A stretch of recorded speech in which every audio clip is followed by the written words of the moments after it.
What's up, guys? It's Eric here. This is the final game of the Freljord Cup. Now, if you saw my last video, you know that Kerm won the Freljord Cup. He had a really solid performance in this game as well as he did in all the previous games.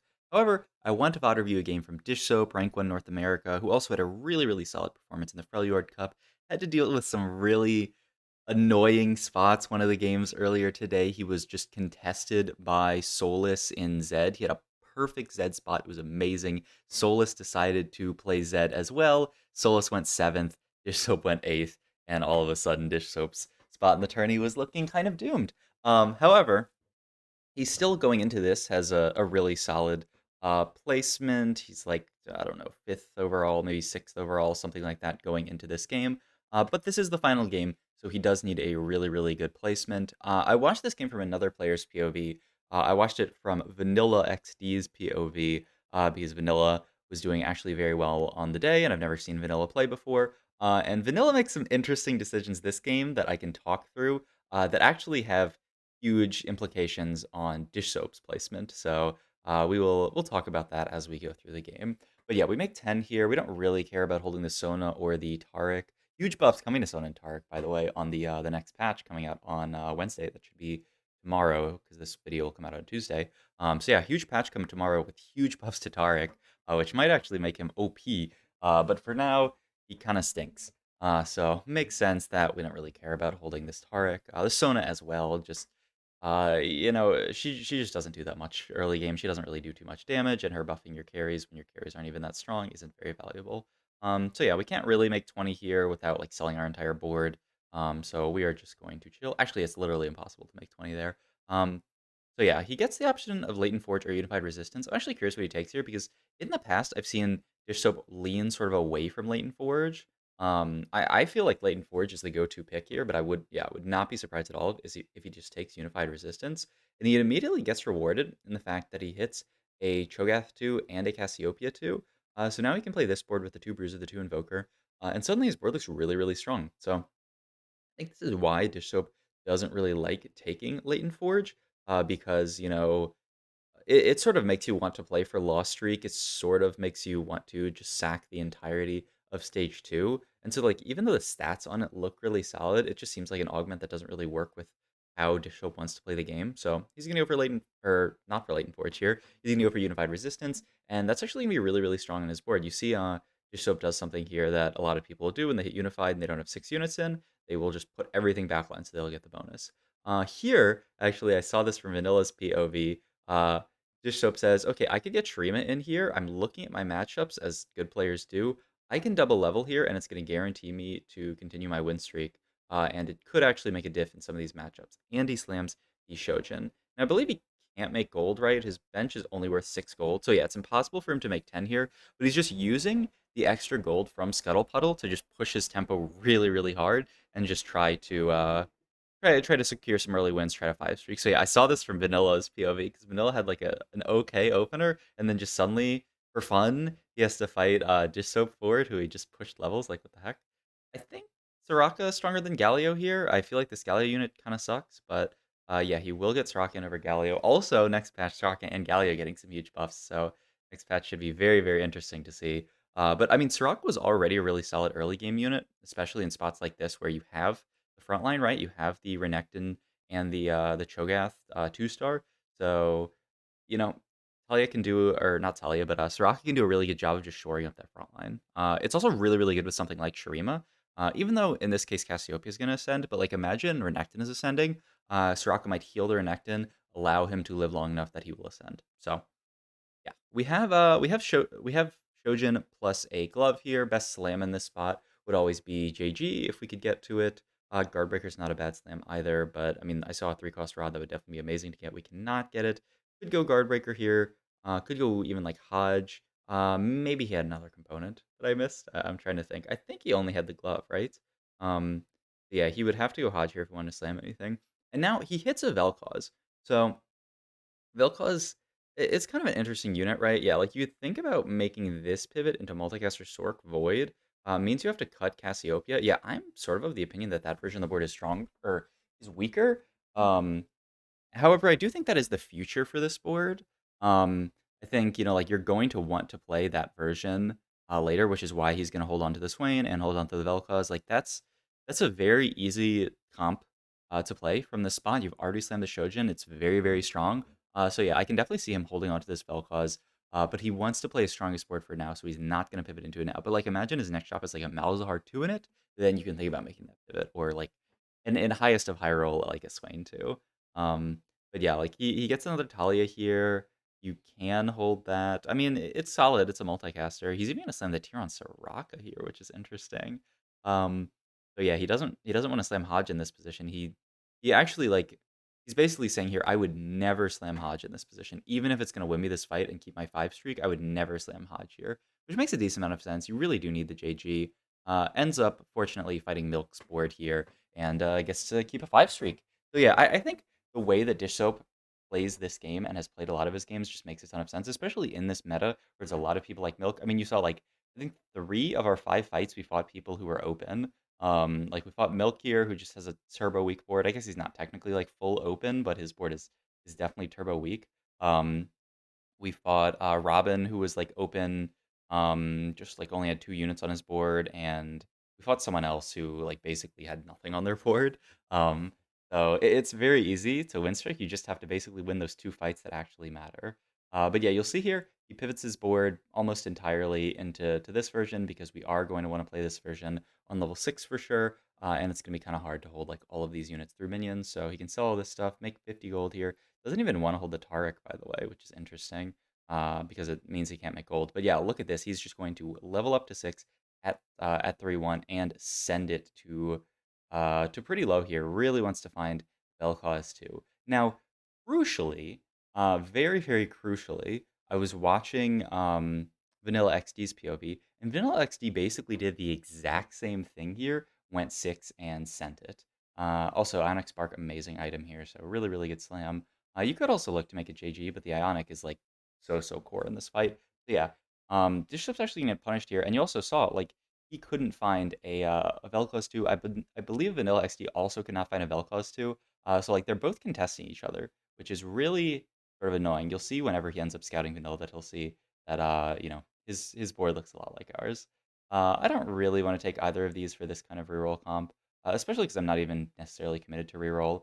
Yeah, we can just take the item here, hit a JG, and all of a sudden we're cruising. These items look great. The only downside is we don't have Vel'Koz. But yeah, look, like Vanilla has our exact same board.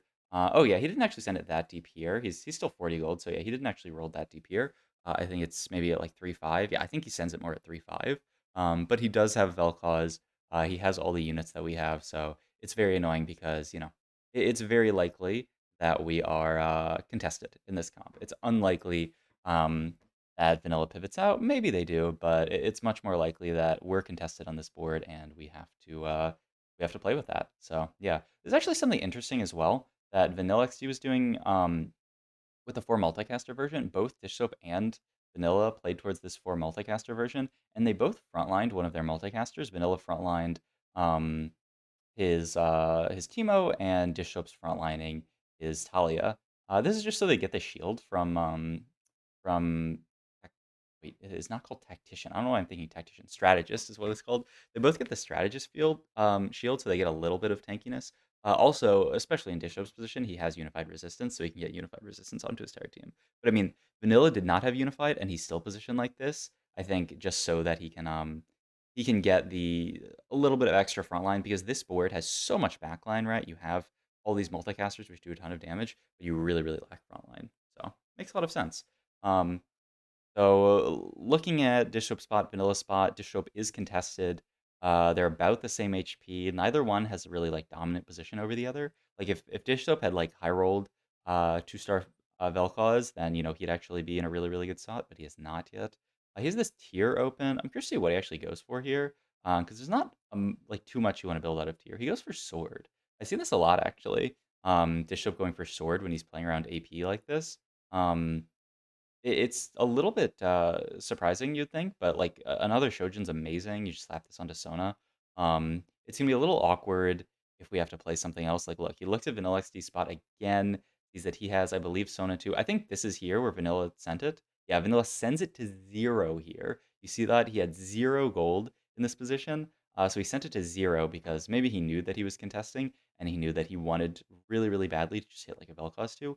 However, he missed on Vel'Koz 2, hit, like, everything else, hit, like, Sona 2, Swain. He has, like, 6 Swains at this point, but he missed on Vel'Koz 2, so it's actually, like, really, really annoying, for Dishsoap here. You know, like, you look at Vanilla's spot, he is now higher HP than us, has hit everything, had better econ than us. And look at that, he just hit Swain 3 like a beast because he's just rolling it to 0 every single round and actually gets rewarded and finds Swain 3.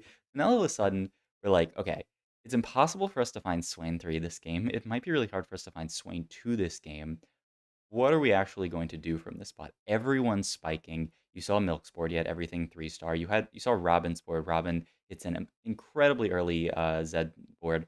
Um, Z3 on his board. Vanilla has Lux on his board as well. Like, this game actually just looks doomed, right?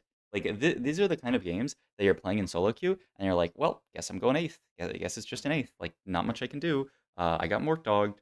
But I want you guys to see what Dish Soap does this game. And I saw this from another POV, but I haven't even seen all the, like, the specific stuff that Dish Soap does this game. So I'm really, really curious to see how he ends up playing out this game from a really, really contested spot, because I don't know. I'll probably have a cool title on this video like, oh, how Dish Soap plays when he's contested, pivot, blah blah blah. Because I know he plays something really sick from here, but I'm not sure exactly how he ends up making that sort of transition. Rolls, hits double Nassus, does hit the Vel'Koz too. Hits this shop with like a Kaisa and a Gwen in it. Ends up summoning Death Cap here. So he hits Vel'Koz too. His board is actually like relatively stable here. Not like amazing though. Not like it's gonna like win a ton of fights, but he might not be able to take like 50 damage if he, as long as he doesn't fight really strong boards. And he does have this death cap, which is pretty solid on Vel'Koz. So yeah, I mean, yeah, the spot actually doesn't look bad. He also does not overroll here, which is, I mean, we'll see how the rest of the fights go. But yeah, he plays it relatively. I wouldn't even say greedy, but relatively conservatively with his rolls. He's not just going to send it to 0 and try to play for 6. He's going to try to keep some econ here. Hits Overcharge Mana Font, immediately rerolls it, by the way, hits Tactical Superiority. But here, he hits Long Distance Pals. I mean, this Augment is just broken in general. And it's actually insanely good in this spot. We've already slammed a Death Cap. We have a JG made. I feel like Long Distance Pals is insane in this spot. Tactical Superiority, good as well for sure. But yeah, Long Distance Pals, I feel like, is just nuts. So now he's going to continue to roll here. Maybe to try to adjust his board to something different. Like he has the Jarvan pair. He has the Senna that he's holding on to as well that he just hit. He has the Gwen. He has the Senna. And he has this Nasus pair. He's got a really interesting bench right now. So we'll see what this board ends up looking like. But for now, we just long distances the Sona and the Vel'Koz. The Vel'Koz ends up getting sniped, but just long distance Pal Sona does a ton of damage. You can see, I mean, he's level 7. He's on a 7 loss streak. Something has to change, right? Like, this board is not going to be stable enough for him to just, like, top 4 this game. Does hit Jarvan too, though, which is a huge upgrade. Finds another Vel'Koz. Still very contested, but hey, maybe Vanilla pivots out or something. We're chilling. Finds a set, so he's thinking about potentially, like, this Aeonia pivot, and he can hold, like, the Shen as well, most likely, but we will see. Um, it's a very scary spot to be in, though, right? 35 HP, like, I don't know. I think if you look at this, like, you guys probably, I mean, like, what average placement do you think Dish Soap goes from here? Ignore the fact that I'm uploading this video to YouTube, so obviously it's like he doesn't just go 8th. But hey, maybe he just goes 6th, and I'm like, he's a beast for going 6th. That would be a cool angle. What if I did that? I don't know. Maybe I would. Maybe I would. But yeah, like, what average placement do you think he goes for? He goes from here. Just think about in your mind, because, like, I don't know. I'm looking at this spot. I feel like on average he goes like 6th, maybe. Maybe worse than that, especially because it's a tournament lobby with, like, everyone playing their strongest, everyone playing good TFT. He takes a Warmogs and a Senna off Carousel. So now he has Senna pair. The problem is he's rolling on 7, so the odds of actually hitting like a Senna 2 is very, very low. But, maybe Mortdog has this one time. Rolls down, finds a Yasuo, finds another Gwen here, finds Yasuo pair here, but he has to figure out something to sell if he wants to hold on to this Yasuo pair. Which, I don't know, you could potentially sell the Nasus's, but it's kind of hard. He opts to not hold the Yasuo pair, rolls down to 0 here, and finds a Gwen too. Now, here's where I feel like the wheels start turning, right? We have a Gwen too. This is finally like a unit that we can carry that's actually stronger than the Vel'Koz. The problem is we're gonna have to pivot basically our entire board to make usage of this Gwen too. So he's actually gonna lock the Shav because he doesn't have enough econ to hold all of this stuff. And the Gwen, he goes down to 17 HP here. And all right, what's gonna happen here? We're gonna buy Gwen, we're gonna buy Kai'Sa, roll. We find Nasus too. So now there's some frontline. We have the Gwen, we have the Kai'Sa, we get Senna in here. We still have a lot of kind of garbage on this board. Like we have like the strategist in there. We get Warwick in for Challenger and Juggernaut, and we hit Kai'Sa too. And all of a sudden, our board has completely changed. We're now a Gwen Kai'Sa duo carry. We have to figure out where these items are going to go. We Shojin on one, Shojin on the other. Shojin's fine on Gwen, it's not amazing. And he's going to put his main items onto the Kai'Sa here as opposed to the Gwen, which is interesting. I do think Gwen usually wants some kind of like defensive item, some kind of healing. Kai'Sa doesn't really need that, so makes a lot of sense. But yeah, we're 17 HP. Let's see what we can do with this board. But I mean, the full pivot from Dish Soap, right? He knew that he was hard contested by Vanilla here. He knew that if he stayed in that board, his chance of going top 4 is essentially 0, and it's very likely he's just going to go 8th. So he full pivots here into this board with Long Distance Pals.